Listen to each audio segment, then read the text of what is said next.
مقبوضہ جموں و کشمیر میں بھارتی بربریت کی وجہ سے کشمیری عوام کا خون بہہ رہا ہے۔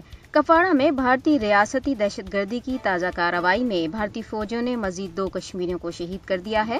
گزشتہ ماہ اگست میں بھی 19 کشمیری بھارتی فوجیوں کی گولیوں کا نشانہ بنے تھے، جبکہ جنوری 1989 سے 31 اگست 2022 تک 96,114 سے زائد کشمیری شہید کیے جا چکے ہیں۔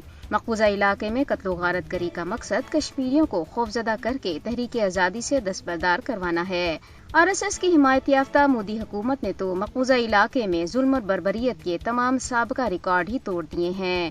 بھارت مقبوضہ کشمیر میں بین الاقوامی اصولوں کی خلاف ورزی کر رہا ہے۔ بھارت کو یاد رکھنا چاہیے کہ وہ بے دریغ قتل و غارت گری کا سہارا لے کر کشمیریوں کو محکوم اور دہشت زدہ نہیں کر سکتا۔ وقت آ گیا ہے کہ اقوام متحدہ مودی کے غیر قانونی اقدامات کا نوٹس لے اور کشمیری عوام کے دکھوں کا ازالہ کرے۔ ادھر مقبوضہ جموں کشمیر میں پروجیکٹس کنسٹرکشن کارپوریشن کے ملازمین کی گزشتہ 5 ماہ سے زیر التوا تنخواہوں کی واگزاری کے مطالبے کے لیے ہڑتال جاری ہے۔ انڈین نیشنل کانگریس کے سابق رہنما اور سینئر وکیل کپل سبل نے کہا ہے کہ بی جے پی کے دور میں لوگ خوف میں جی رہے ہیں اور نام نہاد تحقیقاتی ایجنسیوں کو ناقدین کو دھمکانے کے لیے استعمال کیا جا رہا ہے۔ بھارتی ریاست پنجاب کی چندی گڑھ یونیورسٹی کی طالبات کی نازیبا ویڈیو بنا کر وائرل کرنے والا ملزم بھارتی فوج کا ایک اہلکار نکلا ہے۔ ویڈیو بنانے کا معاملہ سنگین ہوتا جا رہا ہے، جس کے خلاف بڑے پیمانے پر احتجاج جاری ہے۔ ادھر مودی کے بھارت میں 9 عمر لڑکے بھی اب محفوظ نہیں رہے۔ نئی دہلی میں 12 سالہ لڑکے کو 4 افراد نے زیادتی کے بعد بدترین تشدد کر کے ہلاک کر دیا۔